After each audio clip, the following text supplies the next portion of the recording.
жирэмсэн ихэд нөхөр гэдэг хүний зүгээс бол анхаарал халамж тэр хүнийг ингээ жирэмсэн болсон цагаас нь ахуулаад дэмжлэг тусламж нь маш их хэрэгтэй болдог тэр шиг хэрэгтэй байхгүй.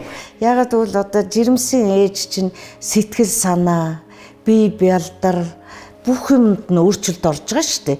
Тийм учраас одоо эхнэрээ жирэмсэн болоод ингээд ааш зан нь өөрчлөгдөөд, жоохон хуурцуулаад, амархан уйлмтгай, гомдомтгой болоод халамжлахгүй байна гэж ээр нөхрөө одоо бас хараад ингээд байх тохиолдол бол зөндөө байна. Тийм байдаг ч угаасаа гормоны өөрчлөлтөнд ороод кино манууд дээр гардаг ш. Манай эхнэр жирэмсэн болцоход гормоны өөрчлөлтөнд ороод ууртай байгаад байна гэдэг.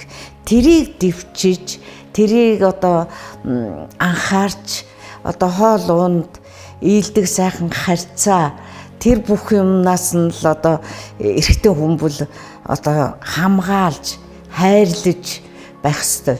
Ерөөсөө эмэгтэй хүнд бол маш их өөрчлөлт ордог. Эхлээд л хөхнөөс нь эхлээд л хөрхийг бүх бие бялдаралд өөрчлөлт орно. Хүүхэд томорхын хэрээр өвдөлт өөрчлөлт бас гарч ирнэ. Тэр болгонд эр нөхрийн тусламж, хайр халамж маш их хэрэгтэй байдаг.